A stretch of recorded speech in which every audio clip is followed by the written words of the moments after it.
Okay, welcome. It's the WPIAL Blitz Show podcast. My name is Bruce Badgley. As always, my buddy out in the Pittsburgh area, Ian McMeans. And Ian, we've got a very special guest with us tonight. Yes, we are thrilled to have Norwin senior Josh Leonard joining us tonight to talk about the Knights' big win over their Westmoreland County rivals Hempfield. And Norwin, sitting now at 5-2, has put themselves in position to contend for the playoffs for the first time. Norwin hasn't made the playoffs in like 9 years. So, Josh, thanks so much for joining us tonight. And tell us a little bit about the game against Hempfield. It was an up and down roller coaster ride. And how'd you guys kind of keep your emotions in check? And you guys had to make some big plays down the stretch to pull it out. Yeah, I mean, thank you guys for having me. This means a lot for me. But we knew Hempfield was going to be a good matchup against us, and we just trusted each other. At halftime, we were up a little, but in the second half, we went down. But I mean, you're gonna fight some adversity during these tough games, and we just stuck together as a team. We fought, and we come out on top in the end.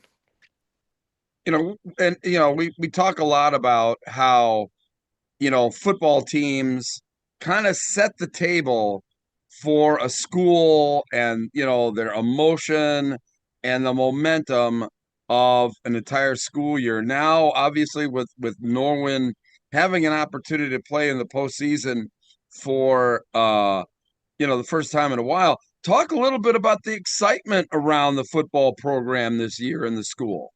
Yeah, I feel like in previous years we didn't really have like a good support group, but I feel like this year since we're winning them games, our community, it's like they're really behind us, and I mean that means a lot in them tough games when you look up in the crowd and they're getting loud and they're really cheering us on. That means a lot. So yeah. Yeah, that's awesome. That was actually one of my questions was going to be, have you guys felt the support of the community this season and just everything involved with the football program, right? It's not just the players on the field, it's the fans in the stands, the student section, the band, everyone turning out for the game and just to talk a little bit about the support you guys have felt. Yeah, it means a lot. It truly does. Yeah, nice. So, Josh, you're a senior at Norwin. So, can you talk a little bit about the journey that you guys have had in the 4 years you've been at the school and with the program now? Because you guys have come a long way from being a 5A program, then moving up to 6A and having to play bigger schools and some tougher opponents, and now being in contention for a playoff spot. Can you talk a little bit about that? Yeah, I mean, all the way from my freshman year, my freshman to junior year, it really hasn't been what I wanted and what the team really wanted as like an overall record or goal. But I mean, I feel like that was all for this coming season, and it was all for a reason. And I feel like without those tough losses, we wouldn't be the team we are right now. And I mean, Coach Brown came in my sophomore year, and he really wanted to change the culture, and you could start to see that right now during this season. So yeah.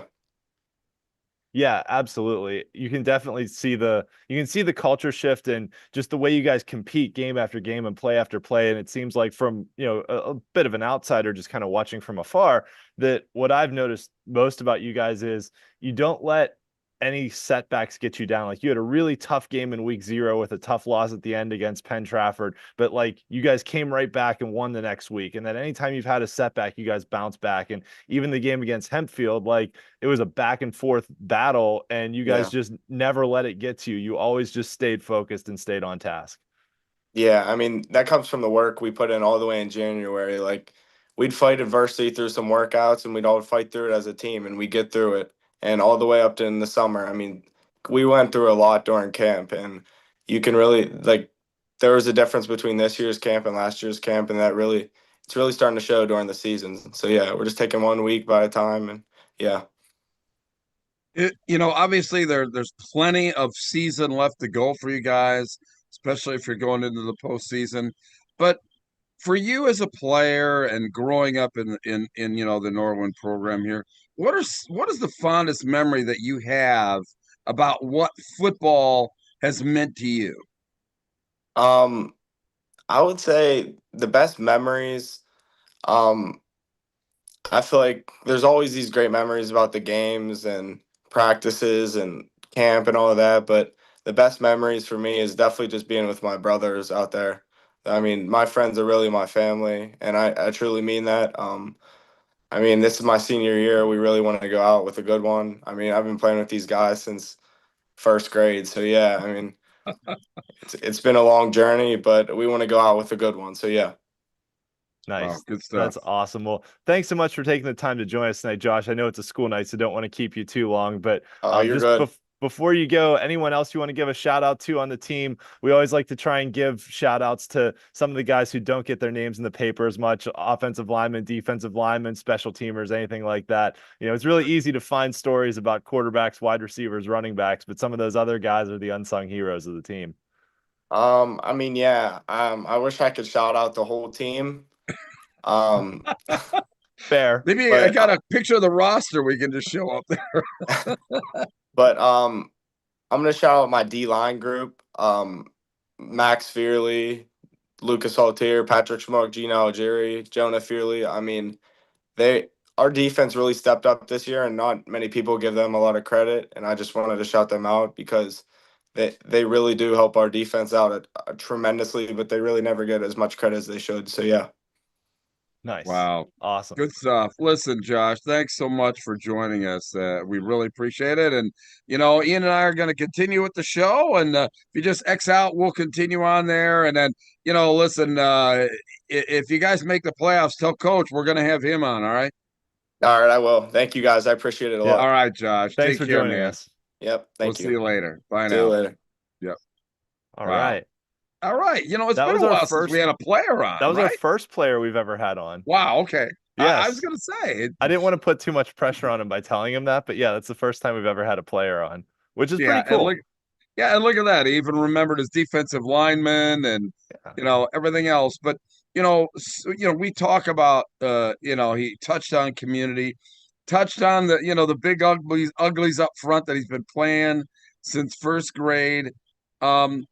Look, sometimes for me, and I've said it a bunch of times, and to as many people that will listen, is that covering this, and this too, Mm-hmm. that sometimes it can be painful to watch these games because we know what these players and coaches and families um are going through to just get a player out on the field. And sometimes there's got to be a winner and loser in these games every week, but boy, the losers, you just know what pain they're going through. Yeah, and especially for a team like Norwin, who had pretty high expectations a few years back and just had a slew of injuries. And it was just like, for those teams that when you've got talented players, and they've had a couple D1 recruits come through Norwin and all that, but just, when you have high hopes for a season and then it gets derailed by injury, and you're also carrying this, 9-year playoff drought, like Josh is a senior. He was probably in third grade the last time Norwin made the playoffs. Like, it's wild to think about that just in that perspective. But, when you have that weight that you're kind of carrying on your shoulders, like, we're going to be the first team to do it. But he talked about the work they've put in since their freshman year, the work they put in this offseason, particularly. I think the coaching staff's done a really good job, and it seems like it's all kind of come together for them this year. And for those teams that are talented but have injuries that kind of derail their seasons, you always feel really bad for them because it's no fault of their own, right? Like Sure. that it's just like the other kids have to go out there and still play, but Next man everything up. I mean, they yeah, talk about that all the time. yeah, yeah, but All right. Well, everything they speaking were of working next man towards. up, Yeah. you've got control, man. Let's I get do. started. All right, let's roll with our week 7 edition of the WPIAL Blitz show. So 7 week. Wait a minute. Did I just hear you say week 7? it is. Oh, okay. We have 7 games in the books, and if you want to start your counting at 0, then this is going to be week 7 of the regular season. So only Crazy. 3 weeks of the regular season left here. And I guess if you're counting the 16 weeks, is it from week 0 to the state championship game, Yeah. that it's We're not quite halfway there. we're almost I think next week will be halfway there. Yeah. So yep, but 1/3 of the regular season left to go, so everything's starting to heat up. as far as playoff races and everything else. If you found us on YouTube, thanks everyone for joining us. We definitely appreciate it. Anytime you want to watch, either live, if you're watching us live, send us some questions in the chat. We'll try and answer them as the Yeah. show goes on. We've Follow us had on some really social good media. questions the last couple of weeks in the chat. So come on, gang. I mean, join in here. This is the reason why we do this live. There isn't, and I'm doing this challenge for all of the other football podcasts in Pennsylvania. I don't believe there's any other football podcast in the state of Pennsylvania that does their show live so that the fans can contribute to the show. Yeah. I'm So if not there I'm is, I'd not like to aware know. of one. But yeah, so thanks for joining us, and you can check out my articles on steelcityblitz.com, my WPIAL games of the week, WPIAL standings pages, and debuting this week, we will also have the what teams need to do to clinch playoff spots, because we Oh, do we have some love playoff that. clinching scenarios coming into play here. So without further ado, we had some massive results here in week 6 that just took place. So let's run through them. Trinity, the top two are in 4A. Trinity getting a resounding win over Thomas Jefferson. It was close, and then Trinity scored on a pick six, I will call it. It was a 1 yard interception return for a touchdown. I think was how they recorded it. But TJ threw the ball out of the end zone, and he basically picked it off at the goal line. But nevertheless, Trinity with a huge win over TJ. Their second win in 3 years over Thomas Jefferson. We had their head coach on 2 years ago when they beat TJ for like the first time in 20 some years. But big win for Trinity. And then Newcastle following up their win over Aliquippa with a win over Montour. So congratulations to Newcastle and Coach Mo, who we had on last week. Yeah, it's that Blitz show bump, baby. It is. It's the Blitz show bump. What can we say? So, and then our games of the week, 2 of them went to overtime, and then the other 2 were razor thin. So Chartiers Valley scored a late touchdown as time expired, went for 2 in the win and got it to beat Bell Vernon. Highlands and Freeport went to overtime, tied at 21. Highlands scored first, kicked the extra point. Freeport scored, and Highlands blocked the extra point to win 28-27. And then Beaver Falls, who's been kind of like the cardiac cats this year. Like Beaver Falls went winless last year, and now they're just winning all these close, tight games this season, which is kind of wild. But they just keep pulling it off game after game after game. So Beaver Falls off to a fantastic start this year.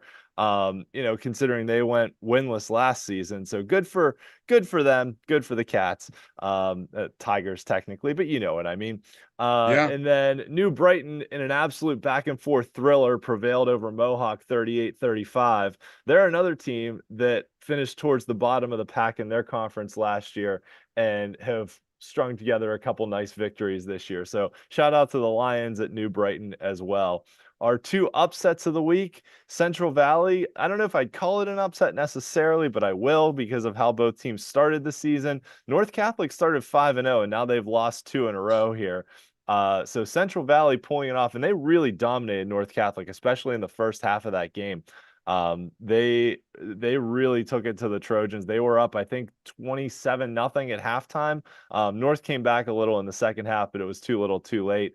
And then Apollo Ridge scoring a late last-minute touchdown to beat Steel Valley 18-14 in a huge result in the 2A Allegheny Conference.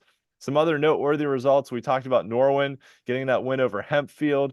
Moon had a 10-0 lead into the second half on Peters Township, and then Peters rattled off 3 touchdowns in the fourth quarter to win. Jeanette beating Greensburg Central Catholic, and Brentwood over Riverview in that 1A Eastern Conference that's absolutely a mess as far as the playoffs go. So lots of big results this week. And our player of the week, which probably given the result will come as not much of a surprise, is Marino Graham, the freshman quarterback from Newcastle, who put up 5 total touchdowns and over 270 yards in their win over Montour. And this was a good Montour team. Like, let's not sell this Montour team short. This was a really good Montour team that they beat. Yeah, and look, I think that we talk about him being a freshman or whatever like that. I think that with this type of performance, it can only really catapult Newcastle into a completely different stratosphere. Giving a talented kid like this confidence. I mean, it's only going to just permeate that whole offensive group, in my opinion. Yeah, absolutely. I completely agree. And he did it last week against Aliquippa, did it this week against Montour. And Newcastle's really set up now with Thomas Jefferson losing, with some chaos in the other conferences. We've got And with such few teams making the with postseason, so few I mean, teams there's making the going to be some playoffs. big names that are going to be left at the altar this year. Yeah, I mean, Newcastle's put themselves in position where they're in the conversation for the number one overall seed in That's 4A now. incredible. It is. It really is. But, But they're great for playing their them. way in it. I mean, much deserved. Yeah. Oh, absolutely. Yes. Yes, 100%. All right. Some of our other top performers this week include Luke Miranda, the quarterback from Chartiers Valley, who got that big win over Bell Vernon, and then Landon Altman, quarterback from Kiski, who put up 5 total touchdowns. Evan Devine, quarterback from Bethel Park. They played against, I'll say, a very short-handed Baldwin team, but I will say that, to 7 completions for 6 touchdowns is a pretty incredible. Yeah, it's pretty incredible. Yeah, that's a pretty incredible set of statistics there. So a big game from Evan Devine, and then Tevin Owen Kratzenberg from Highlands. We talked about Highlands a little bit earlier, but he put up 4 total touchdowns. He had all of Highlands touchdowns, including their one in overtime. So congratulations to our players of the week for week 6. All right, in our streak watch, not a whole lot changed here. You had Fort Cherry, Central Catholic, and Avonworth all continuing on their winning streaks against WPIAL competitions. And then all the teams that were carrying losing streaks, at least long losing streaks, continued those along this week. From the ranks of the undefeated, Freeport fell out after losing to Highlands, and then Ligonier Valley and Franklin Regional both got their first victories of the season. So congratulations to them. We have 8 undefeated teams remaining and 9 winless teams remaining on the docket here. So hopefully those winless teams are able to find some victories here as the season goes on. We've got 3 weeks left and only 8 unbeatens left in the WPIAL as we head down into the stretch run here. Yeah. All right. And then on the conference winning streak side, we did have a slight change at the top on the winning streaks because Neshannock played a non-conference game. So Fort Cherry now will hold the top spot by themselves. All the other ones won that played conference games. And similarly on the losing streak side, those that had long losing streaks and played a non-conference game did lose. All right, so let's talk about playoff qualifiers here. This is the time of year, 3 weeks left in the regular season where we're really getting down to it, and these playoff races are starting to take shape. So in 6A, the top 4 teams make the playoffs. In every other classification except for 4A, the top 3 from each conference make the playoffs, and in 4A, only the top 2 teams plus a couple wild cards will make the playoffs. So definitely some results to keep an eye on here as we move forward. And, definitely need to keep these things in mind as we start talking about conference standings as well, that, where the cutoff line is for the guaranteed playoff spots versus who's in the running for the wild cards. Yeah, absolutely. So let's start in 6A. That Central Catholic has that win over North Allegheny. They're in a really good position here as we head down the stretch to get into the postseason. North Allegheny right behind them. Big game this week, Thursday night, is Central Catholic against Norwin. And we've talked a lot about on this show about different definitions of success, right? That Central Catholic has their eyes set on not only a WPIAL title but making a run back to the state championship game.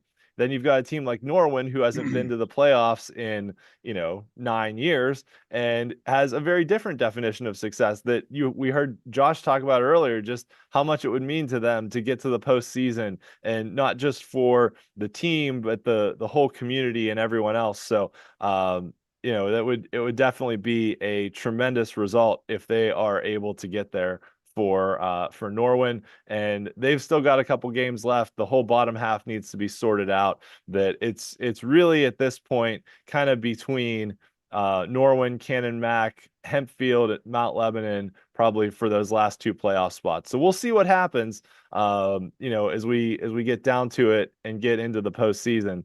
But a couple things still to be decided here, and some of them could result in some really, really good storylines. Yeah, I think so. And look, Norwin, uh, I think of their remaining games, don't they play Cannon McMillan and Mount Lebanon after Central Catholic? Yes, And they so, do. so it's really just, they're going to determine their own fate. Yes. Yep. That is absolutely correct. Yes, they are. Moving on to 5A in the Allegheny 6 Conference. This one, I feel pretty confident saying 5 of these teams are going to make the playoffs, not only the top 3, but I have a good feeling that 2 of them are going to get wild cards.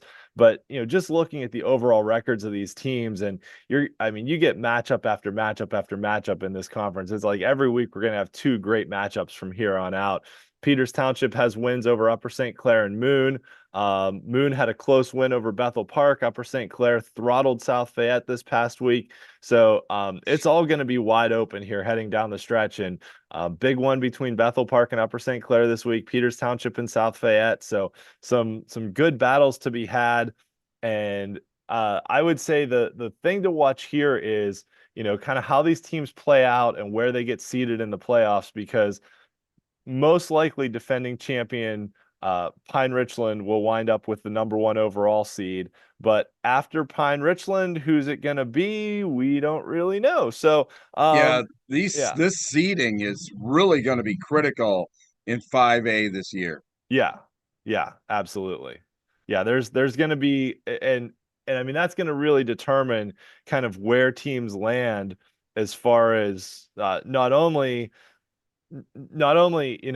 where teams land in the playoff bracket, but then what matchups you're going to have. Are you going to be on Pine Richland's half of the bracket? Are you going to be on the bottom half of the bracket? Are you going to get Sure. last year Peters and Upper St. Clair had to rematch in the semifinals. So there's definitely some big results to be had here as we go that are going to determine a lot as we get into the stretch. Yeah, so much of the postseason is about matchups and Yes. who you are or are not going to match up well against.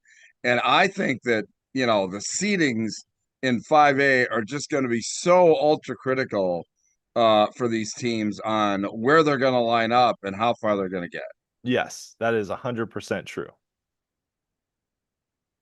All right. In the Big East Conference, Woodland Hills has set themselves atop the pack pretty handily, especially since they have wins over both Penn Trafford and Armstrong. They'll get Gateway this week and can pretty much lock themselves up as most likely conference champions after that. And then Penn Trafford, Armstrong, Gateway, Kiski, all in the middle battling for those last 2 playoff spots. So we'll see what happens between those other ones. But Woodland Hills is definitely the cream of the crop here. Boy, Yeah. they're having another great season. I mean, Yes. just incredible. Yep. All right. And in the Northeast Conference, Pine Richland has been the first team to clinch a playoff spot in the WPIAL. They have a non-conference game this week, but the one game to keep an eye on here, which is weird considering their records, but remember, top 3 make the playoffs. North Hills taking on Shaler. Yes, North Hills is 2-5 and Shaler is 1-6, but they both have beaten Plum already. Shaler should beat Fox Chapel. So really this game probably decides who the third and final playoff team is going to be out of this conference, which is weird to say that a 2-5 versus 1-6 matchup is going to create that. But here we are in week 7, Yeah, I mean, and that's the thing is so early on. I mean, this is week 7. I mean, yeah, there's a lot of races being decided early this year. Yes. Yes, there are.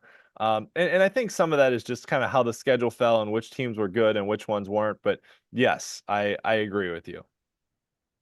All right, on to 4A, where sorry, one other thought on 5A. So when I said the Allegheny Six was going to get 5 playoff teams, like this is why here, because like looking at these records, whoever finishes fourth here is not going to get a wild card, Yeah, right? Like correct. they Yeah, just yeah. haven't won enough games. So with 3 wild cards to be handed out in 5A, I feel very confident saying that, these Allegheny Six teams where Moon at 4-3 has the worst overall record of the top bunch, but they almost just beat they almost just beat Peters Township also. So I think this is one where you get 5 teams in here, and then the fourth team from the Big East Conference probably gets the other wild card, and then that's probably going to be how it shakes out. Yeah. No, I agree with you on that. Yep. All right, on to 4A now, where I mean, let's Hello. talk about standings that we did not predict at the beginning of the season. I mean, Up is holy down. I smokes, mean, right? This is just wild. So you've got Trinity and Chartiers Valley who now play this week for the top spot in the conference, and only the top 2 teams are going to make the playoffs. So this is just a wild, crazy scenario that has played itself out. And all the credit in the world to Trinity and Char Valley for the way that they have started their seasons and what they've done so far this year. But this is just kind of a crazy scenario here that's played itself out where Trinity beat TJ, Char Valley beat Bell Vernon, and only the top 2 are guaranteed playoff spots. So we're in a situation now where TJ and Bell Vernon have really put themselves like well, the behind the playoffs have 8 ball. started for Yeah. themselves. I mean, Yeah, they're in the middle of a playoff run. yeah, they pretty much have to win out if they have any designs on hoping to make the playoffs. And there still are some things to be decided here, as we go and get down to it. But this is definitely a very interesting scenario we've got ourselves in 4A that I totally did not anticipate happening. Look, maybe with Bell Vernon, certainly not with Thomas Jefferson. Yeah. And it is still early, right? TJ still has 3 more conference games to play. But I mean, losing like they did to Trinity, and I think the biggest surprise for me with TJ this year is that they how can I say this?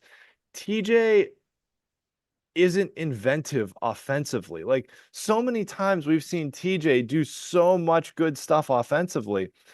This year it's just like, well, they know they have Tyler Eber and he's really good and they're just going to hand it off to him all the time. And it's like, okay, but like it just kind of blows my mind that like that's all they're doing is just handing the ball off to him every play. And I know he's really good, but like it's kind of one of those things where like you think they would do something a little more offensively, Well, and if we'll they see did if they. something more imaginative, then it would open things up for them. That's yes, that is definitely true. So we'll see how it all plays out down the stretch for TJ, but I think in both of their losses, that's kind of been the thing that stood out to me was that they couldn't get out of their own way, right? Like against Avonworth, they had multiple defensive touchdowns they gave up in the second half. They gave up a defensive touchdown in the second half to Trinity that really blew that game out of the water, and then just weren't quite able to come back when they got behind. So something to Yeah, keep an eye on with TJ as the defending WPIAL champs moving forward here too. sure. All right. And then the Greater Allegheny Conference, this one, pretty clear delineation here between the top teams and the other ones. McKeesport and Mars play this week, and I feel pretty confident in saying that this game will decide the conference title. And from there, the other one who loses should make the playoffs, but McKeesport and Mars squaring off, this should be a good one because I think there's a lot of good playoff teams in 4A that are vying for playoff position. And it's, you've got these two teams that are pretty certain they're going to be there. So who winds up conference champions, where they get seated, is definitely going to be a big factor as we get into the playoffs. Yeah, and Coach Kasperowitz there at Mars, I think that he kind of played his cards pretty tight to the vest. He's got a really good team over there, and he's not going to sneak up on anybody the rest of the season. No, he's not. They definitely have a very good squad there at Mars.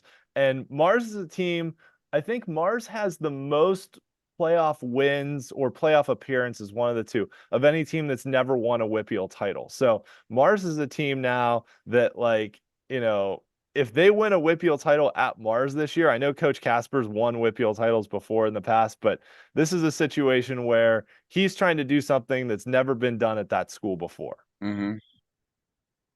All right. In the Parkway Conference, we talked about Newcastle earlier, got that win over Aliquippa last week, and Montour this week have set themselves atop the pack in the conference. And like I said, with the strength of victories that they have over Aliquippa and Montour, they've put themselves in position not only to win the conference title here, but also potentially be the #1 overall seed. So shout out to Newcastle. Aliquippa got a big win over West Allegheny this week. They still have to play Montour, but kind of like we talked about in 5A, when you start to look at like who's in the running for the wild card spots, like looking at this, I would feel pretty confident about Aliquippa and Montour for wild cards with, winning records here versus some of these teams from the Greater Allegheny Conference. Hampton, Indiana sitting at 3 and 4. Like, if I had to bet on the 4A playoffs, I would say, like, obviously the top two from each conference get in, but then I would say probably the third place team from the Big Six conference, which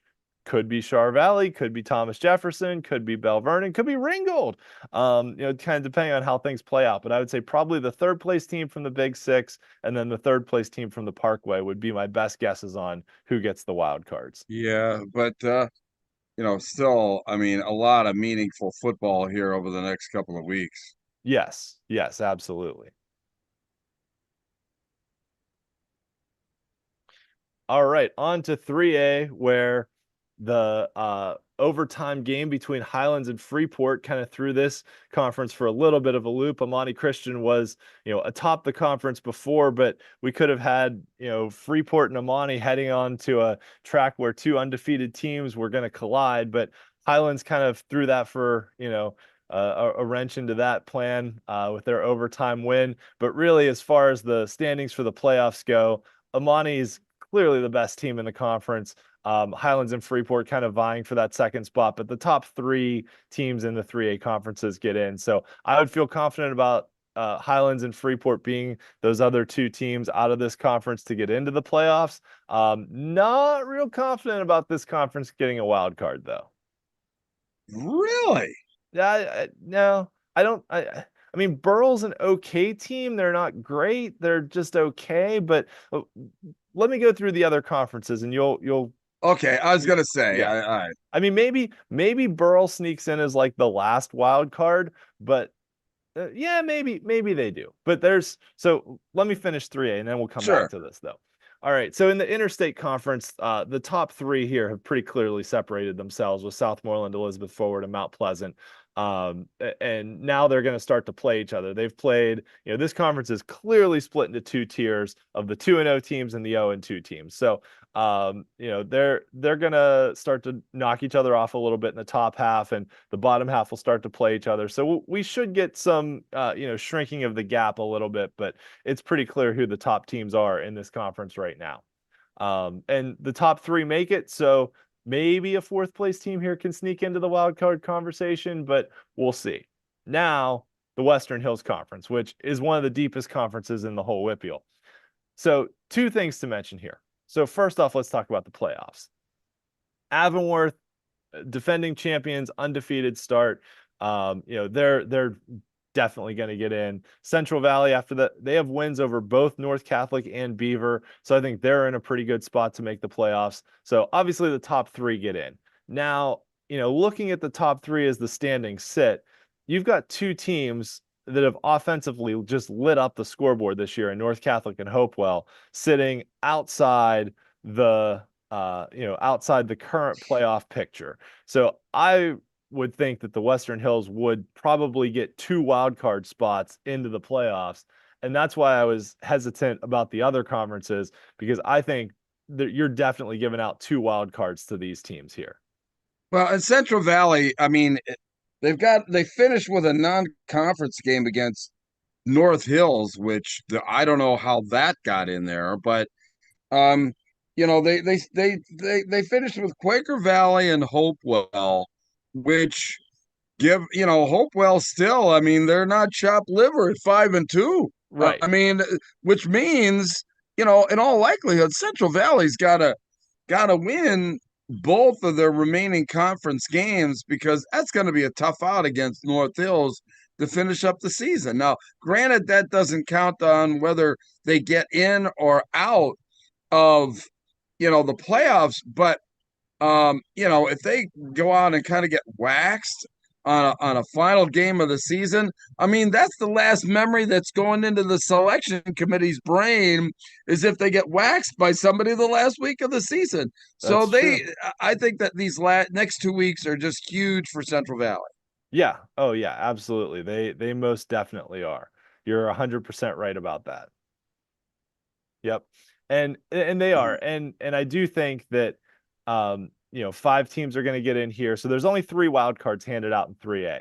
So if you're giving 2 to the Western Hills Conference, that leaves 1 between the 4th place team from the interstate and the 4th place team from the Allegheny 7, which Yeah. that's kind of why I was at the point where I Yeah. was like, I don't know necessarily if these guys are gonna Yeah, get. when you look at it in that perspective there, Ian, I think that you're right. I think that with you know but I think I mean, you don't want to leave it up to anybody other than yourself on whether you get it. You don't want to hope that you get a wild card. I think Central Valley's got to come out here and win their next 2 games and win them decisively, so that they ensure that they remove all doubt that they're going to make the postseason. That's fair. That's fair. And I think they're going to get in either way. But yeah, I think having decisive victories will definitely help. Although last year they did lose a close one against North Hills at the end of the season and still got the number 2 seed, but that was also because they finished in a 3-way tie at the top of the conference. So there was Yeah. that Okay. also. All right, on to 2A now, where South Allegheny and Apollo Ridge play this weekend. Who would have thought South Allegheny against Apollo Ridge for the top spot in the conference in week 7? Like, what a matchup here. This is if you like storylines, this is great stuff, because South Park was the defending WPIAL champion. Steel Valley had a pick commit and Jerome Barksdale coming back. So just like looking at who had what here coming into the season, these were not teams that were necessarily thought of as like the the cream of the crop. Like, we knew South Allegheny was good, but this is pretty cool to see both them and Apollo Ridge having a matchup here with the top spot in the conference on the line. So I'm very excited to see how this one plays out this week. Steel Valley's still in the mix, and Olsh edging South Park by 1 point last week. What a result that was. South Park scored a touchdown and missed the extra point in the 4th quarter, and Olsh prevailed victorious. So South Park now, as weird as it is, the defending WPIAL champs have kind of put themselves in a spot where they're in danger of not making the playoffs at all. Wow. Yeah, Who would have thought that? who would have thought that? It's crazy to think about, but that's the spot we're in here right now.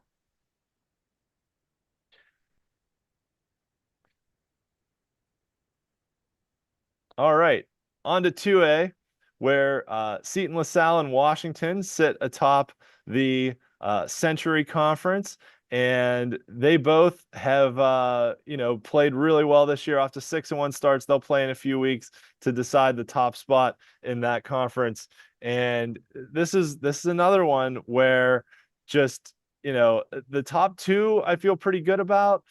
Keystone Oaks still has to play Waynesburg in a few weeks, so we'll see how that game goes. But other than that, I'm not like super confident in any of these teams getting a potential wild card, even though a few of them did last year. But the bottom of this conference has not played very well this year. So we'll see how it all plays out. But I'm not feeling extremely confident in them getting wild cards.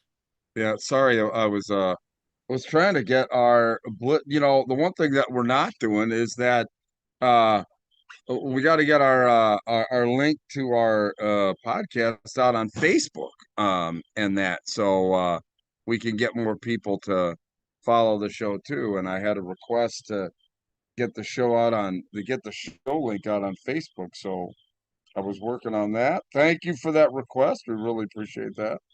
Yep, and I probably need to do a better job of that too, of posting the link on Facebook as well, because I do have my WPIAL Blitz Facebook page, so I should probably Yeah. start doing that a little more. Yeah, right. I mean, we forget about every avenue here available. It's amazing.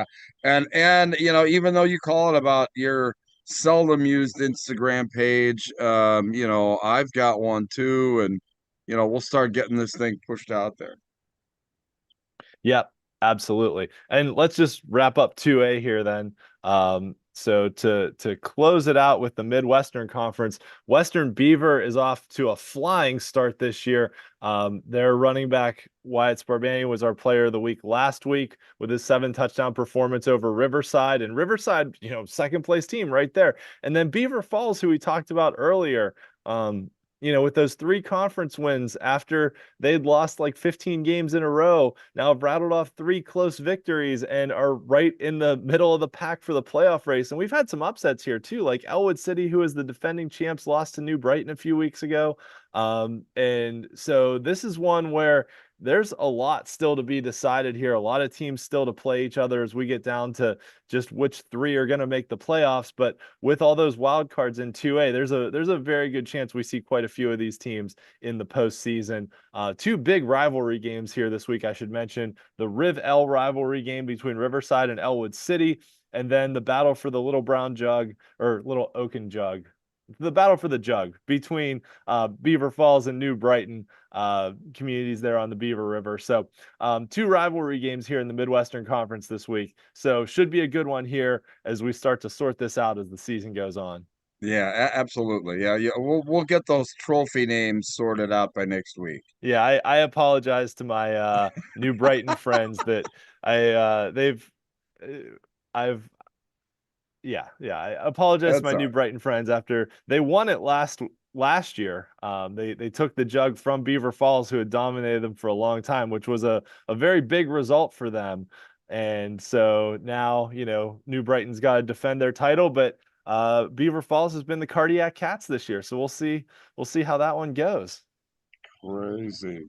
In 1A, the top 3 in the Big 7 have really separated themselves with Southside, Neshannock, and Laurel. They haven't played each other yet, but Southside and Neshannock do play this week. So these 3 teams will start to sort themselves out. These are 3 really good football teams, but there's a lot of really good football teams in 1A. So there's a lot to be decided in 1A, and 1A is so deep that we're going to wind up in a situation where there's a good team that doesn't make the second round, right? There's a good team that's going to get knocked out in the first round, because there's probably 9 or 10 teams that I would call good teams in 1A.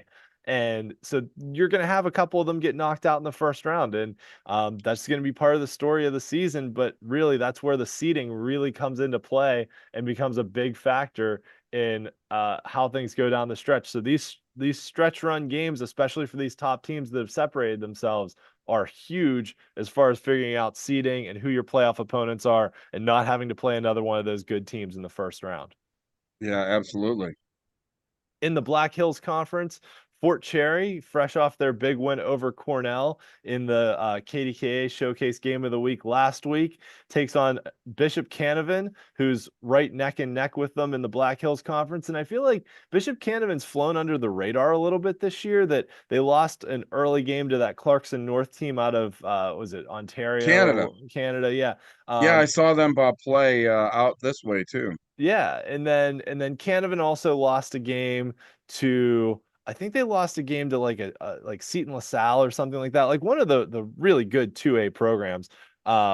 So this is one where this is a good Canavan team that has just just lost 2 games to opponents that were kind of above them and beyond them. And now they're in a spot where they're contending for the conference title here with a game against Fort Cherry, who hasn't lost to a WPIAL opponent in like 30 some games. And Fort Cherry's got that long, 21 game conference winning streak now as well. So there's a lot on the line here for this Canavan Fort Cherry game happening this week.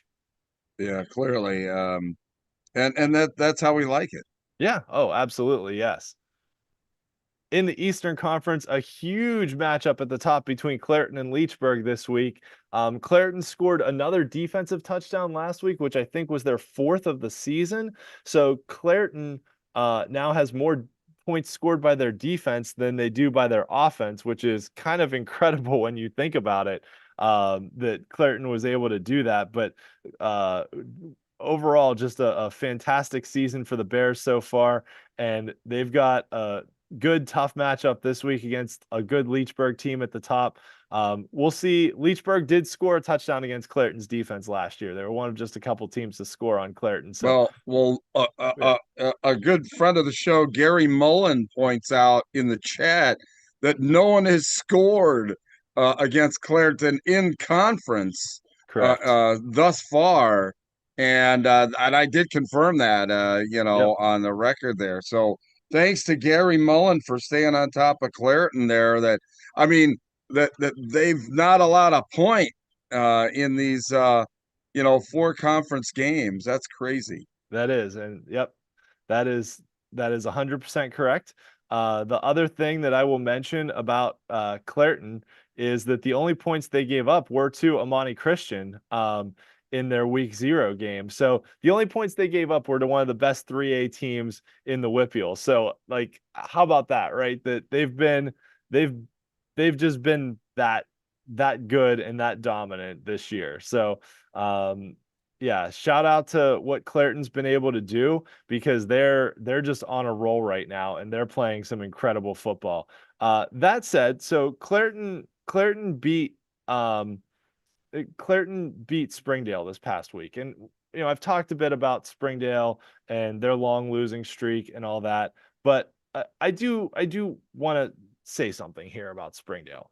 That the week before, Springdale had to forfeit to Leechburg because they didn't have enough healthy players. They only had about like 19 or 20 on the roster to start the season. I mean, this is a small 1A size program.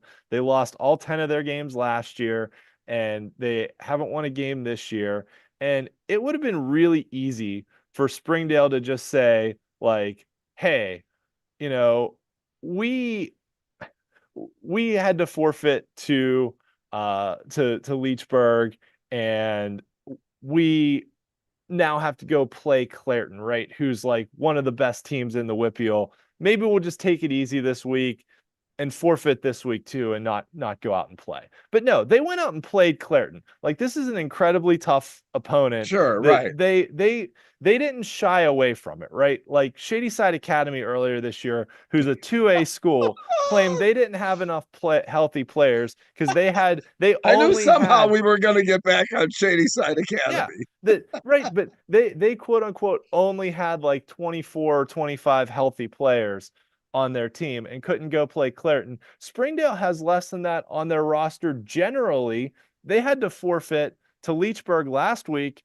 It would have been really easy for them to just say, we're not putting our kids through that against Clairton this week, but they went out and played. So I think Springdale deserves some credit here for going out and playing this game against Clairton this past week. Well, I think you deserve a lot of credit for continuing that Shadyside Academy beatdown. Well, I mean, it's like I've always said, it's one thing when you have a small school like Springdale that has 20 kids on the roster and you just don't have enough healthy guys to go out and play. It's a completely different thing. That's going to come back to haunt you eventually. When you have 40 some players on the roster and We're gonna do can't this play. show long enough where Shadyside Academy is gonna be like gonna make a WPIAL championship game. All right. I think there's if you want me to put my tinfoil hat conspiracy theorist on, Yeah. I would say that Fox Chapel Golf Club was using some weird pesticides this year and something got in the water because on one side of the club is Shadyside Academy, who cowardly forfeit to Clairton, and on the other side is Fox Chapel High School, who's asked their opponents for mercy the rest of the year, and they, so like what got in the water up there around Fox Chapel Golf Club that made all these teams, go weak on us. I don't know. Anyways, Anyway, let's and move also on. I should mention too, so I mentioned Springdale, but also Quaker Valley only had like 15 healthy players and went out and played Avonworth this week. Wow. So that's another one where, we talk about, if we talk about the teams that go out and don't play, I think we should give credit to the teams that go out and do Oh, play through absolutely. adversity. Totally agree. I had that situation a couple years ago in a playoff game. Um, that there was all that controversy about like the teams just giving a free pass to Cathedral Prep to get to the state championship game, and there was a team in 1A that strapped it up against Steel High, and everybody knew that it was going to be a bloodbath, but they strapped it up and they played hard. I mean, they really did. But which was a question that I asked the coach before the game, and he said that's just not us. We're going to come out here and we're going to play. And, Yeah. it really is. It's not in the water. It's in their heart. Okay. That's where it comes from. Well, and I think one thing should be said too, that it's not the kids that are making this decision, right? We're not I talk about Shadyside Academy, I talk about Fox Chapel. I'm really harping on like the athletic director and the parents associated with the program, not the kids, right? This Sure. is not Right. the kids going out and making this decision, right? It's the adults in the room. Um, We've but all been yeah. associated with these things, and I touched on the fact, that the, the visiting coach that just had to be merciful on a team that went out there and threw a girl on the offensive line to make sure that they had enough Mhm. players to play. He got addressed. That team got addressed by the team that just rolled it up on them 63-0, but telling him the life lesson learned is that you just don't give up. I Yeah. mean, the odds may be totally stacked against you, but the life lesson learned is that you go out and do your best regardless of the odds. Yeah. And And I so think anyway, that's we why. we keep preaching that, and Yeah, and I think that's why it's so hard to swallow when you have these administrators that are like, "Hey, take it easy on our kids because we're not very good, right? We're, well, you know, look, and I touched on that last week as well, the example of a game that I was broadcasting, where parents were concerned about the safety of their children.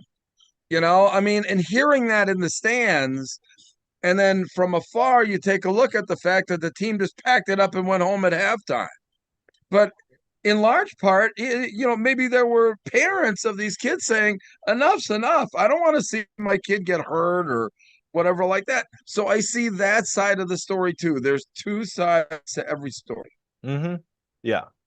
All right, so let's wrap up our conference run through here. We only had one conference left to go, but we went on a little tangent A there, but little that's rant. okay. Yeah. Our, Yeah. our weekly rant. Yes. So the last conference, the Tri-County South, California and Jefferson Morgan are two trains on one track heading on a collision course for a week 9 meeting for the conference title here. The really interesting one though is the pending Bentworth Avella game in a few weeks Yeah. that will decide the third place team because last year the Tri-County South did not get a wild card team, so it was just the top 3 that got in. And so winning that game is going to be a big result because that will guarantee the winner a playoff spot. Whereas the other one's going to have to hope that the WPIAL looks favorably on the Tri-County South, which is not something that has historically happened. Yeah, Oh, that is crazy when literally a team's playoff season starts week 7. yep. Yep. All right. So this should say week 7. Our week 7 games of the week this week. Norwin against Central Catholic in 6A. We talked about that one. In 5A, the big one in the Allegheny 6 conference between Bethel Park and Upper St. Clair, as well as that game between Shaler and North Hills, which will probably decide who gets the last guaranteed playoff spot in the Northeast Conference.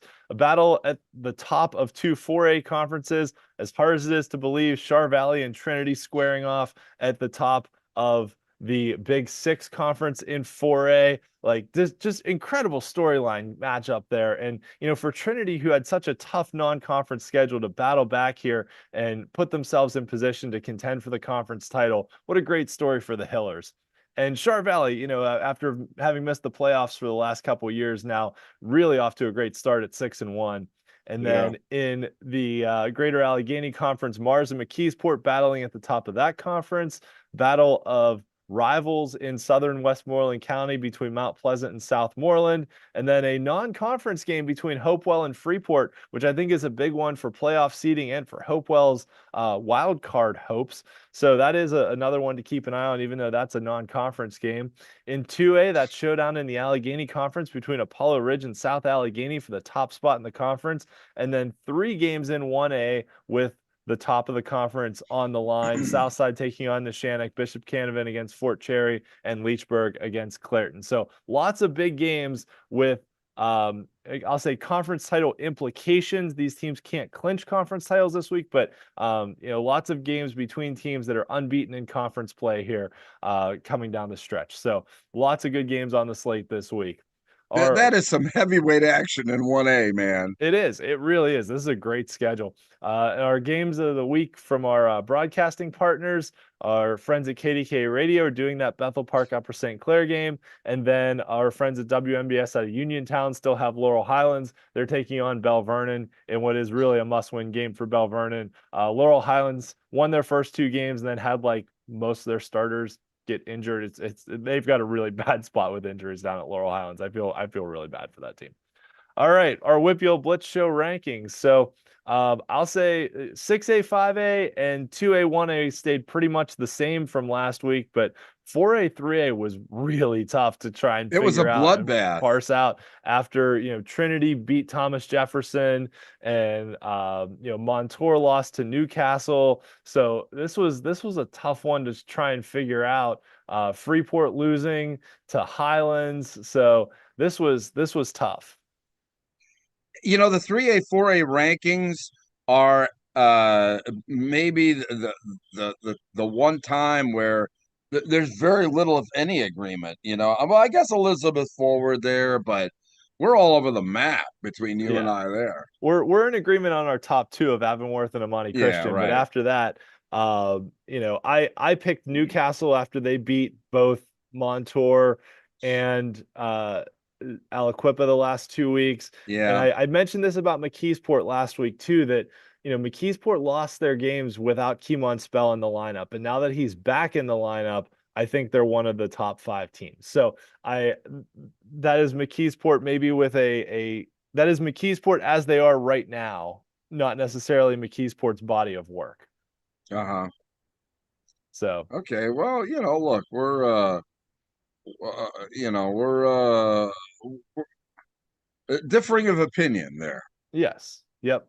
All right, so now we turn it over to Bruce for his news from the East. News from the East. I need to get add playing some music, or some sound, like a breaking news. Need to get Probably a the bumper. breaking news. I was on the field for St. Joe Prep and LaSalle College. The breaking news: what's missing from the 6A and 5A ranking that has always been there since we started doing this show? It's St. I'm Joe's asking Prep. you that question. It's St. Joe's Prep. They're not Right, there. they're not there. They're what, 2-4 on the season? 2-4. And yeah, it's I bet you I get more grief over that than not having them ranked than anything that I will get all year. but I just didn't see it. I felt that talent-wise, LaSalle College had better talent. Um, and that's the one thing. St. Joe Prep, they might get beat, but they always seem to have that superior talent when they go out there on the field.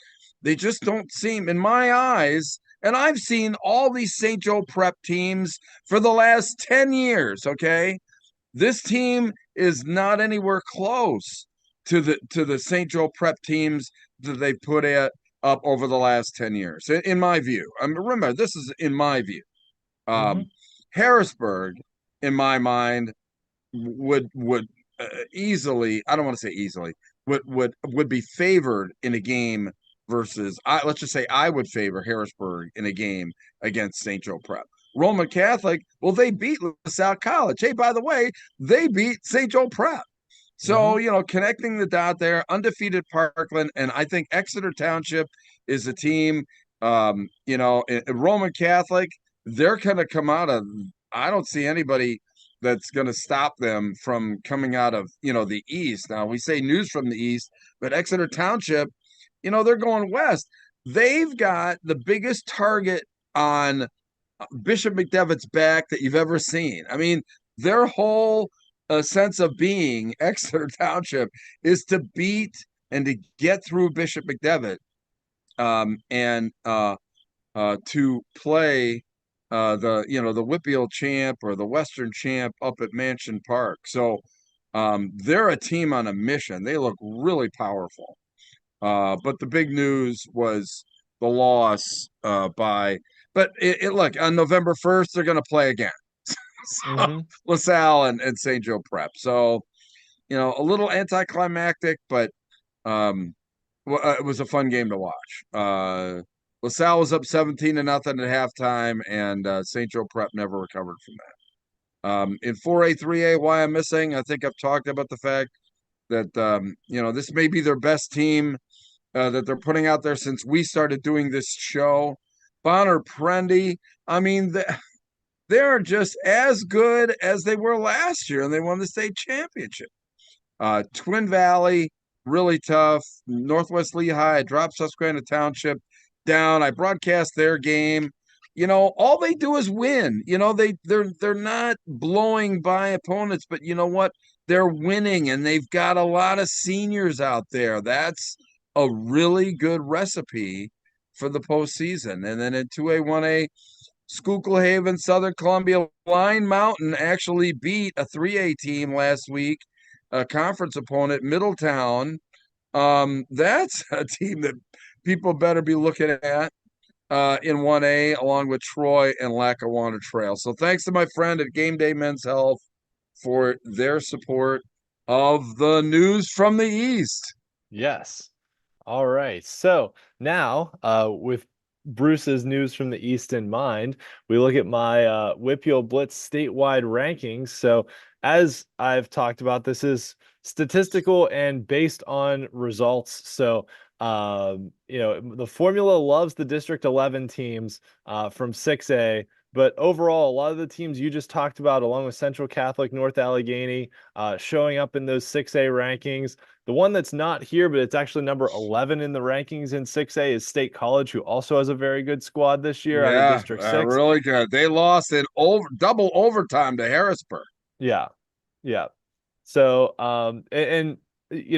the formula does get better, I think, as the season goes on. So you can see there's still some volatility here, right? Like some teams moved up and down like 4, 5, 6 spots just based on who their opponents were. And the formula factors in opponent classification, opponent record, and margin of victory. So, if you're a good team, but like Central Catholic, for example, went and beat a Shaler team this past week, who is 1-6 in 5A. So they beat a team from a lower classification who isn't very good.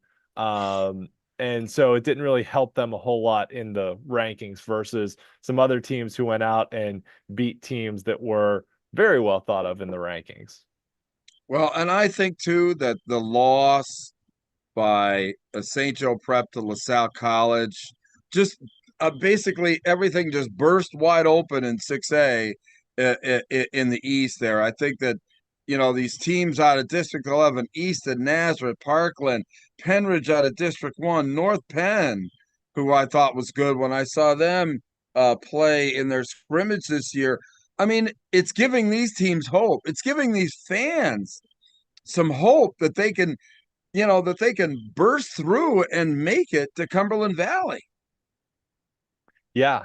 Although, I mean, burst through, they still are going to have to get through LaSalle out of the East, but this is pretty wide. I mean, we're kind of heading towards a scenario again here in 6A, kind of like we do quite often, of, probably a WPIAL team against like a Harrisburg or a Manheim Township in the state semifinal at Mansion Park to, go to the state championship game. Like that has the potential to be a heck of a game.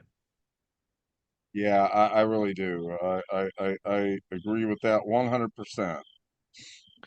All right. So in 5A, Peters Township topping the statewide rankings with Roman Catholic right behind them. Even though Roman has 2 losses, they did, as you mentioned, beat LaSalle College, so that definitely helped them. And then a lot of other teams that you've talked about, and Pine Richland, Upper St. Clair appearing in the rankings. Woodland Nobody's Hills was, talking about Springfield Delco either. They're having a fine season out of District 1. yeah.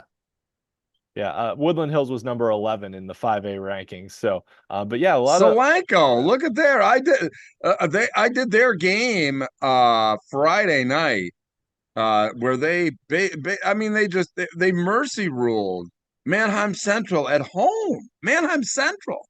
Solanco in 5A. Now granted, they would have to go through the likes of Exeter or Bishop McDevitt, but Solanco having a really season of note as well. Let's give Southern Lancaster County some love. All right. In 4A, as I mentioned before, the formula likes District 11 and how their, big teams match up with each other. Southern Lehigh topping the rankings with Bonner Prendy, who you talked about, the defending state champs in 4A, coming in second. I know you've talked about that Pope John Paul team before. No WPIAL teams in the top 10 here, but not really surprised after how they've all kind of beat each other so far this year. And West York, I mean, it's 7-0. They've got a huge game against New Oxford, a 5A team in District 3 that I'm keeping my eye on this week. That would be for the Section 2 championship in the York Adams League, which you don't speak that kind of language out there in WPIAL. No, I don't. but West York, a really fine story there. And look at Puxatawny, Yeah. and then Susquehanna Township, who I was talking about. Mm-hmm.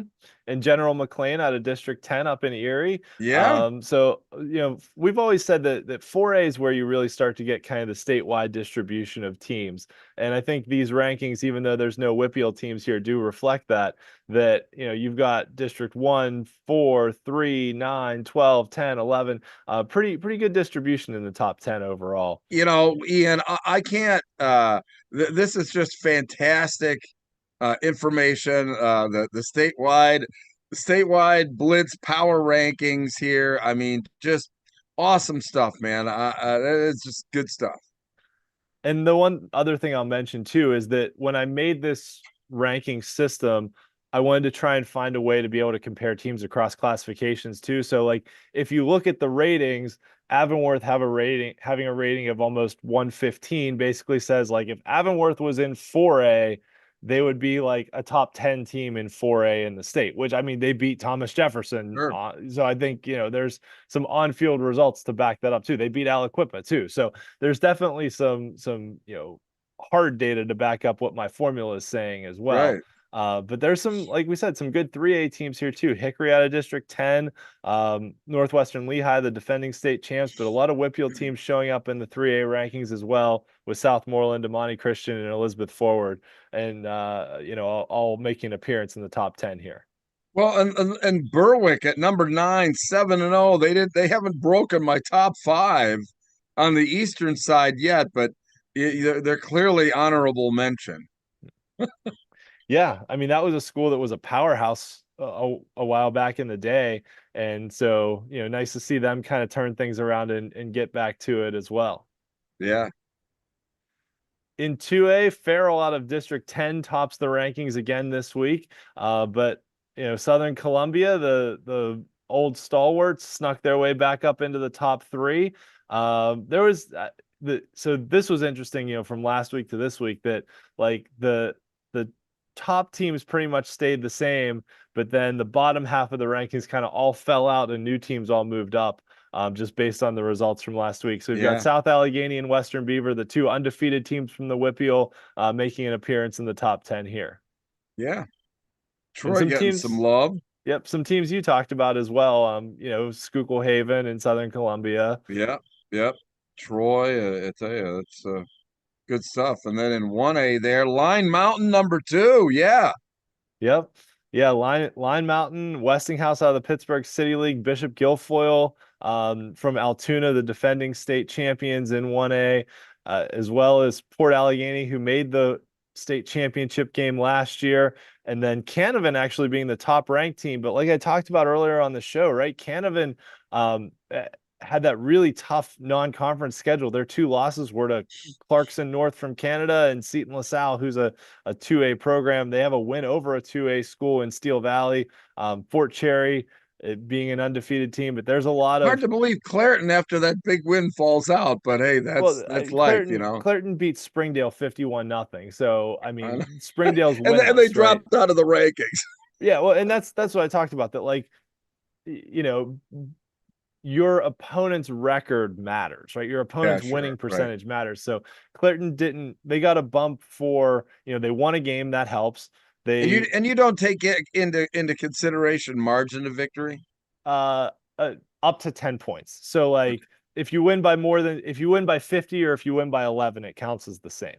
Okay. So there is a slight margin of victory, but what I didn't want to do was reward teams for running it up, right? Yeah, sure, right. So that's why I kind of capped it at 10 points, that it's like, if you win by 10 or more, it's worth 10 points basically. If you lose by 10 or more, it doesn't hurt you as much. So, yep.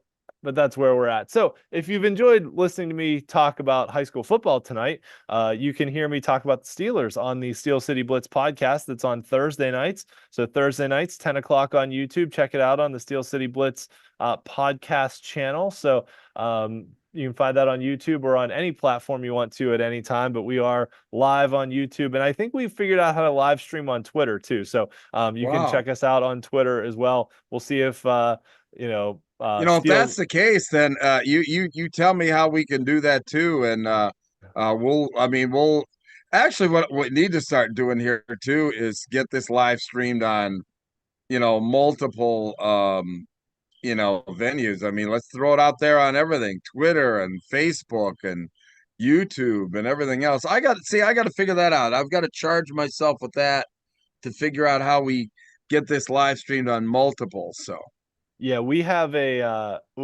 platform. We have a podcasting platform we use for that one.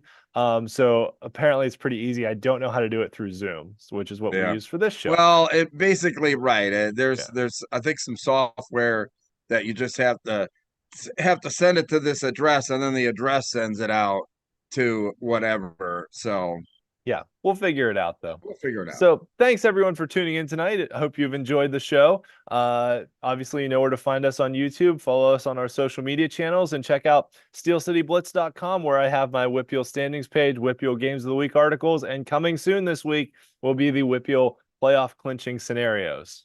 Wow, how about that? I tell you, no, it was a good show. And that we want to thank our buddy Josh Lennart, who joined us from Norwin as our very special guest, as the inaugural student athlete who graced the WPIAL Blitz Show podcast. Yeah, Josh was great. Very, very well-spoken young man. So all the best to him this year and whatever he does moving forward in his career. All right. Well, listen, Ian, thanks so much. Thanks for everything that you do. And thanks to all the fans who tune in. And that's the reason why we do this show, is to for the fans, try and enlighten them, and give them some a different take on things, the WPIL Blitz way, and that's the reason why we do it. So listen, thanks so much. We'll be back after the kids go to bed next Monday night at 9:30. For Ian McMeans, I'm Bruce Badgley. Hey,